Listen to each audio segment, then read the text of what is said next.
From the pages of Rough Draft Atlanta to your podcast feed, this is From the Paper to the Pod. I'm your host, Summer Evans.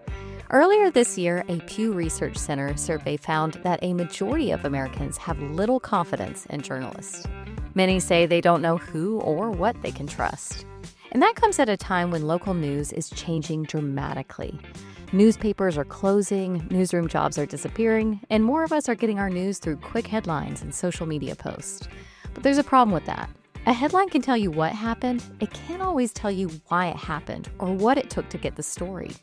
At Rough Draft Atlanta, our goal is to deliver fact-based, community-driven journalism without the sensationalism. But even when we get the facts on the page, there's often so much happening behind the scenes. There are stories behind the story. And that's where From the Paper to the Pod comes in. Each episode, we're going beyond the headlines and talking with the reporters and editors behind the stories shaping Metro Atlanta. We'll hear how a story came together, the conversations and experiences that shaped the reporting, what didn't make it into the final story, and most importantly, why it matters to you. In this episode, we'll hear from managing editor Kathy Cobbs about her experience speaking with the family of a 4-year-old boy in need of a heart transplant, and how a remarkable medication gave him the chance to do something many of us take for granted: see Toy Story 5 in a movie theater. We'll also have Sammy Purcell in our Culture Corner with recommendations on what she's streaming, listening to on repeat, and looking forward to seeing in theaters. But first, we're headed to the editor's desk with Rough Draft's editor-in-chief and dining editor, Beth McKibben. In each episode, Beth will take us behind the editing process, share how she approaches storytelling, what she looks for in a story, and why they matter to you. Since this is our kickoff podcast and my first read-through at the editor's desk, I wanted to take a moment to explain my dual role here at Rough Draft. Because how can I be both editor-in-chief and the dining editor? Well, some of you followed me to Rough Draft from Editor Atlanta, where I served as a freelance writer and then editor for nearly a decade. It's how most Atlantans know me. The Editor editor, a martini aficionado, and if you've really been following my career arc in food and bev journalism, the writer covering cocktails and spirits for the AJC and other publications for years. But by the end of my time at Editor, I was ready to get out of the listicle making, daily story quota, and cliquey coverage of corporate food media. It was a grind. I left Editor in 2024 after multiple conversations with Rough Draft publisher Keith Pepper about the importance of community-driven journalism and storytelling that dives deeper into what matters most to you, me, and our communities in and around Atlanta. At Rough Draft, you're not just our readers, you're also our neighbors. We live, work, eat, attend events, worship, and civically engage in the communities we cover. So in other words, your stories are our stories. With Sarah Sedgey coming on board as the dining reporter in 2025, I expanded into a leadership role and became editor-in-chief, which allows me to do what I love best, working with a team of smart, curious journalists, helping them shape coverage, and providing support to them as an editorial staff. But what the heck is an editor-in-chief? Well, it's basically what it sounds like. An editor who oversees the editorial staff, day-to-day operations, editorial calendars, budgetary needs, our standards and practices, ethics, adhering to our coverage mission, all of that. For the most part, editors-in-chief are problem solvers. The buck often stops with us when there's an issue or when there's a problem to solve. My day is often split between my editor-in-chief duties, meetings, and dining coverage with Sarah. In other words, my Slack availability is rarely on Do Not Disturb. But let's talk about stories that come across my desk and how we determine covering them. Most stories begin with a pitch. Yes, even staff reporters have to pitch stories to their editors, if we don't assign them stories first. Most story ideas come from knowing your beat, being embedded in that community and building a trusted source list, reading a lot of material about your beat every day, and keeping a constant watch on platforms like social media for tips and trends and sources. Then there's the brainstorming sessions, where we flesh out an angle and sometimes compile a list of questions to ask sources for stories. This happens most often when we tackle a feature or an investigative piece. I ask a lot of questions during the edit process, so shout out to Logan and Sarah, who often bear the brunt of my edits. Speaking of which, I want to talk a little bit about Sarah's latest story on Atlanta Chinatown and its revitalization. I've been watching the progress of the ongoing renovations at Atlanta Chinatown for months through in-person visits and on social media.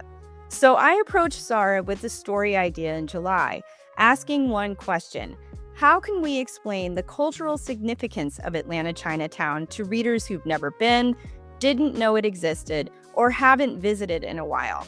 In other words, why is Atlanta Chinatown worth revitalizing? Follow-up questions included why these renovations, the new events taking place, and new local businesses that are opening were needed at Atlanta Chinatown.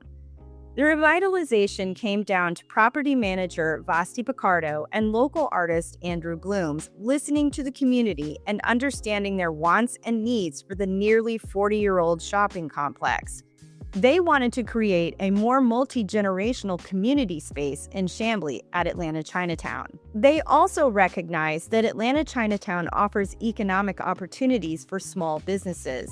Many of the shops and restaurants here are family-owned and operated. So, while renovations are still ongoing, Atlanta Chinatown now includes new businesses, like a locally owned barbershop and a toy store focused on boxed collectibles, like Pokemon. New events include movie nights, artist markets, a weekly group run, and a Mahjong meetup in the food court. Each event speaks to a different part of the community.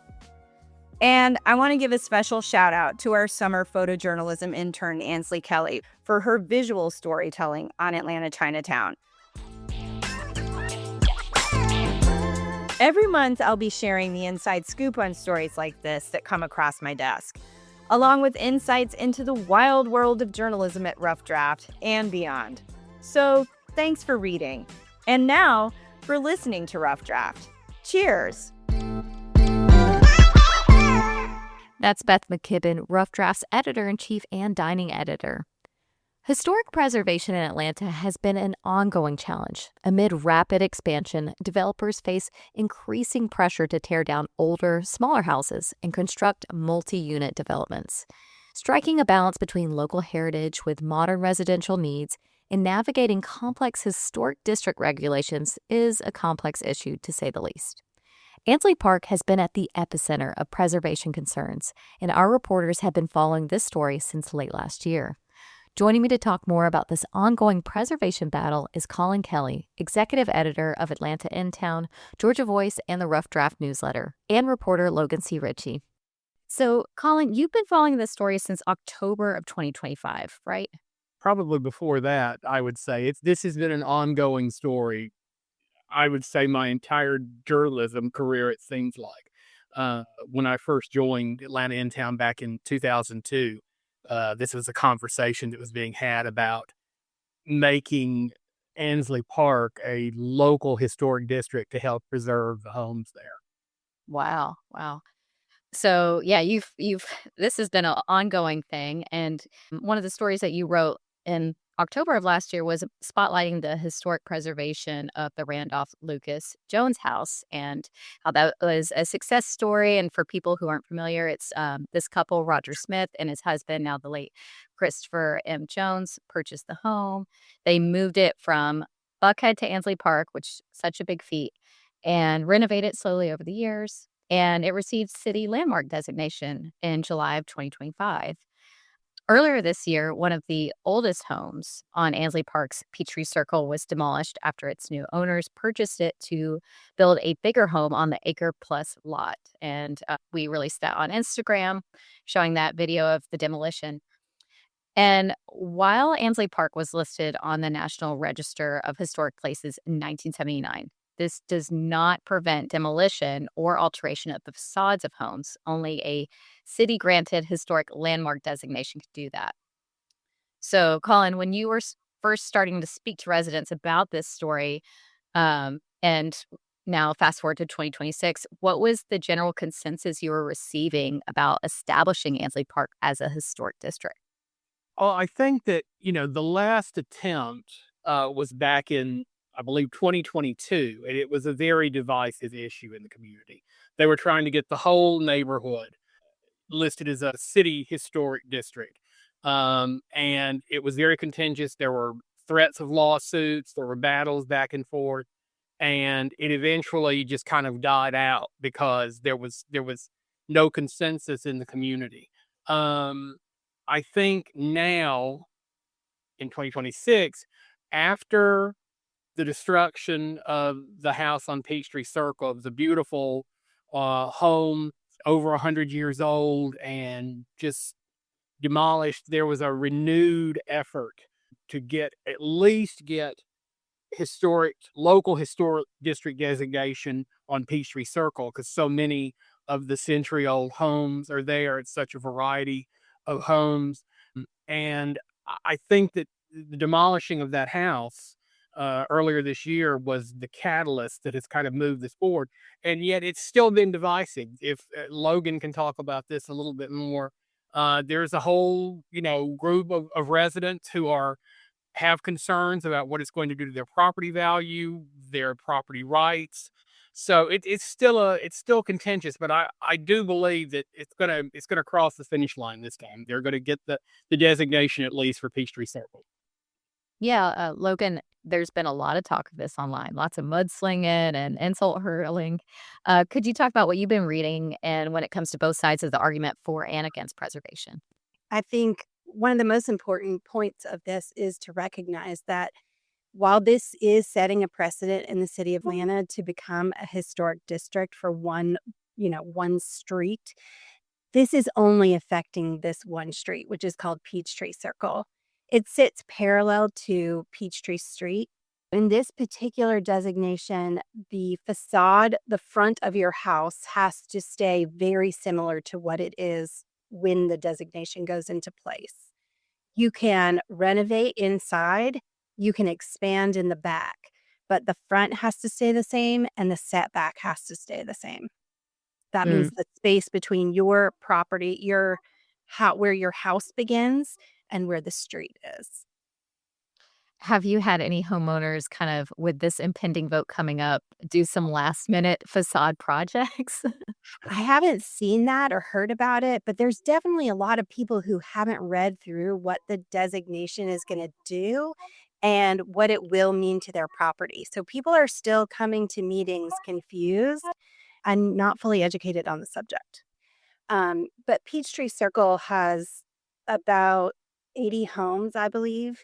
And most of the people who are opposing this historic district don't live on the street. So they've gotten involved through the Ansley Park Civic Association. Lots of people have, like you said, have been mudslinging, hurling insults at each other online.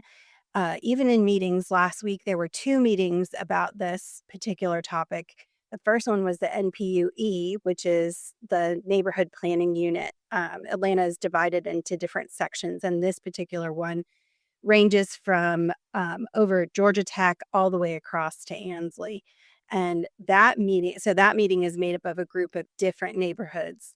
At that meeting, it was very contentious. It was a closed screen, so you couldn't see everybody who was on the Zoom, but they were allowing comments, and people were getting very fired up. I can only imagine how entertaining it could have been to watch. Colin, I know you mentioned lawsuits, and in one of your reportings, you spoke with some residents that didn't want to be on record for fear of Correct. retaliation. What kind of retaliation do they fear?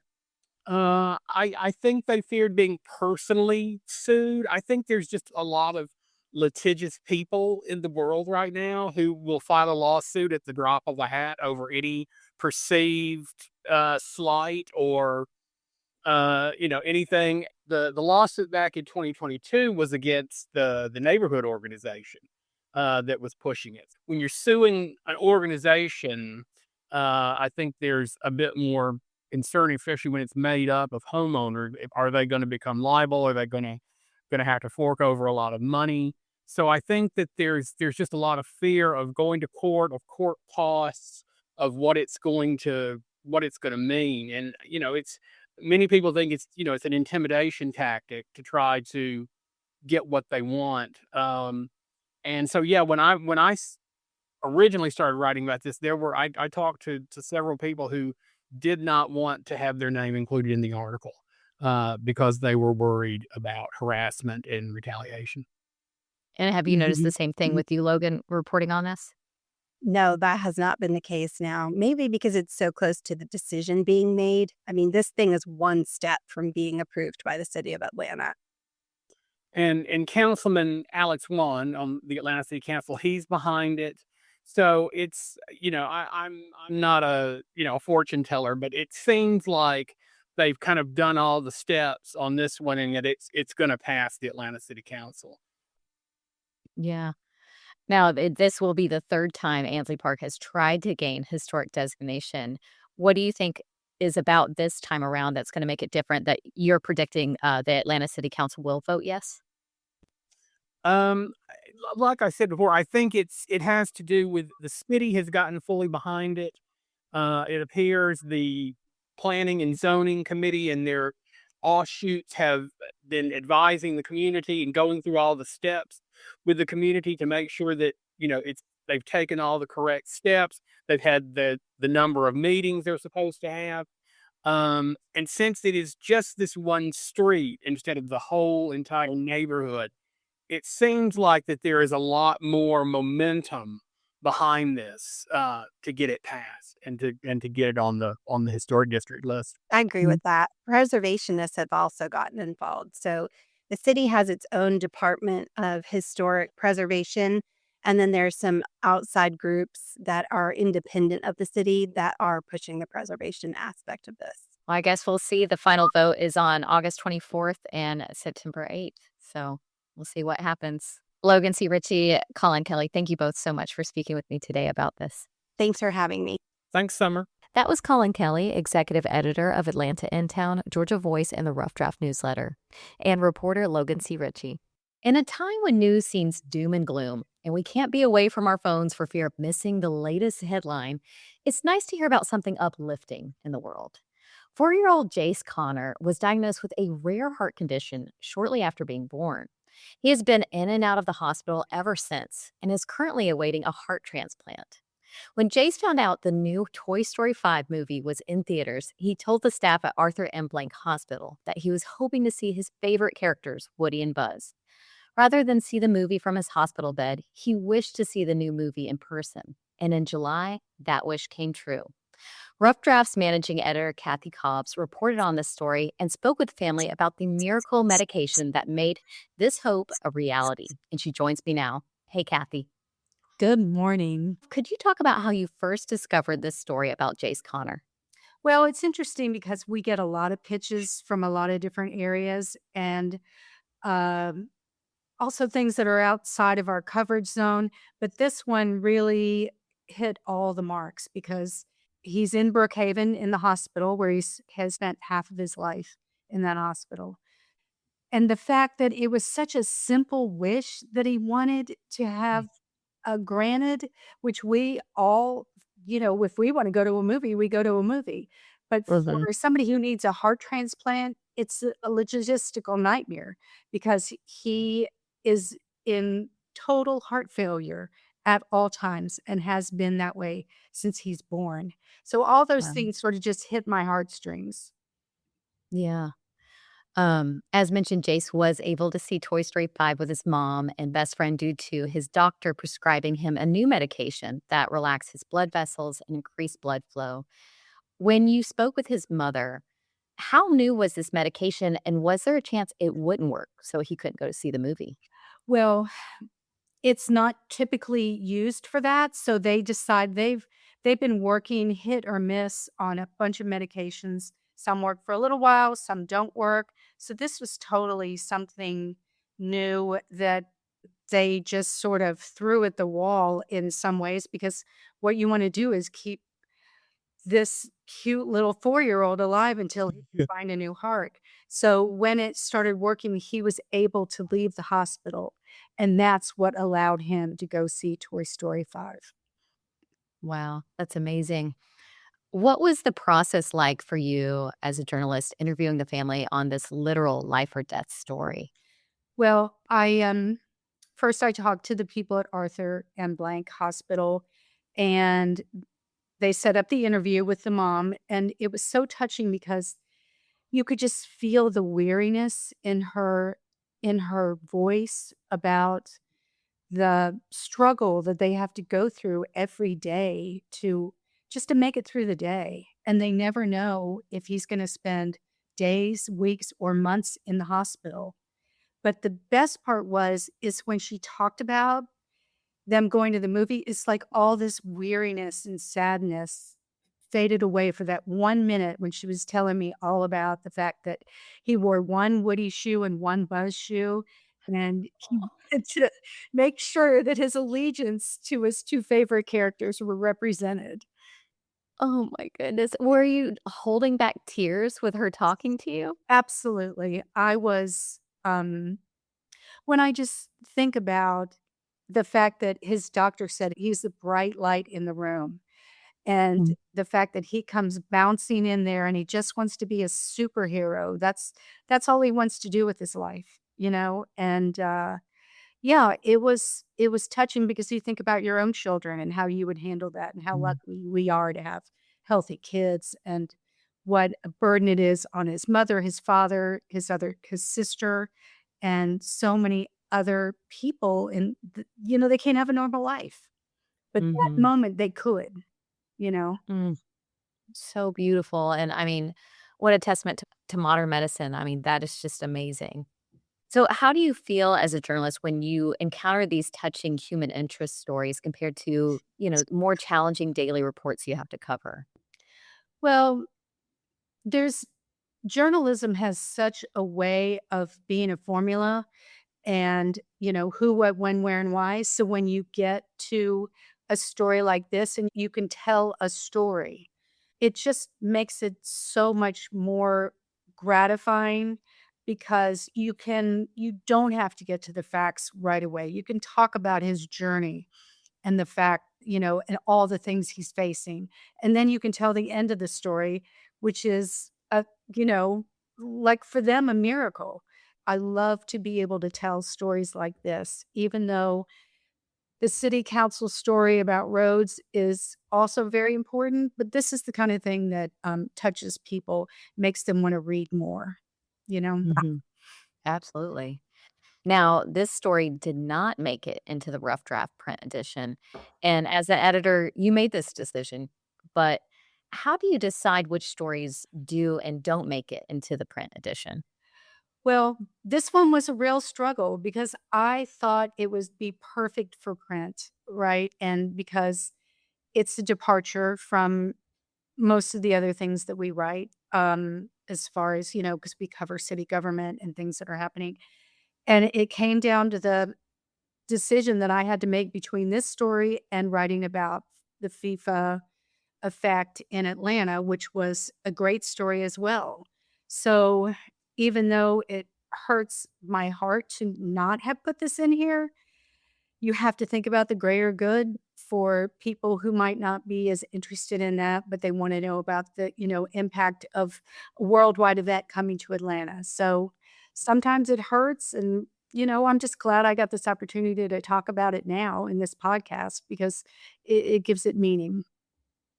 Absolutely. And I hope that everyone goes and reads this story about Jace Connor. It is beautifully written and such a uplifting story in a time that can sometimes feel dark in our newsroom. Absolutely. So, Absolutely. Yes. Kathy Cobbs, thank you so much for speaking with me today about this story. Thank you. That was Kathy Cobbs, Rough Draft's managing editor. You can read more on her story as well as Colin Logan's ongoing Ansley Park reportings at roughdraftatlanta.com. Now, what's a film critic watching, listening to, and talking about right now? We're asking Rough Draft's very own film reviewer, Sammy Purcell. Each episode, she'll give us the scoop on what she's streaming, what's on repeat, and what she's looking forward to seeing on the big screen. Hey everyone, Sammy Purcell here, assistant editor and film critic for Rough Draft Atlanta. Here's a little taste of what I've been watching, listening to, and what I'm looking forward to. I've been really into Sterling Point lately, which is a show on Amazon. It was created by Megan Park, who directed a movie I quite liked a couple of years ago called My Old Ass. And this is another coming-of-age story, also set around the lakes of Canada. It's about a 17-year-old whose grandfather dies and leaves her and her twin brother an island, essentially. So she flies up to Canada from New York City and discovers love, friendship, and all that jazz. It reminds me of old teen shows that I loved growing up, like Dawson's Creek. The kids talk like adults and have a ton of pop culture references ready to go. It's really soapy, but the performances are also really great. In terms of music, I've been listening to the new Phoebe Bridgers album, which I liked a lot on first listen and has grown on me quite a bit since it came out last week. It's called Last Weekend, and it feels like she's channeling a very folky Imogen Heap type sound. And the writing is really strong. The songs about her dad especially really got me right in the gut. My favorite songs are The Governor's Waltz, Haunted, Still Standing, and I Can't Wait. Last but not least, a movie that I'm really excited about is Tony, which comes out today. It's the new film from Matt Johnson, who you might know from another movie that came out this year, Nirvana, the band, the show, the movie. That's a mouthful. And this is a very different movie, which is based on Anthony Bourdain's book Kitchen Confidential, specifically the time he spent as a young man in Provincetown, Massachusetts, working in a Cape Cod restaurant for the summer. I got the opportunity to see this movie a few weeks ago, and I thought it was a pretty loving tribute to a really formative part of Bourdain's life. But I think what I liked most about it was I felt that it worked as a coming-of-age story even if I didn't know it was about Tony. Obviously, that adds some emotion to the experience, but it works on its own. I also just loved how Massachusetts it felt. I lived there for a couple of years, and it made me nostalgic as all get out for it. That's it for me. Thanks for listening. Rough Draft Associate Editor and Film Reviewer Sammy Purcell. That's all for this first episode of From the Paper to the Pod. I'm Summer Evans. Be sure to follow Rough Draft Atlanta on social media at Rough Draft ATL and subscribe to From the Paper to the Pod so you never miss the stories behind the story. Thanks for listening.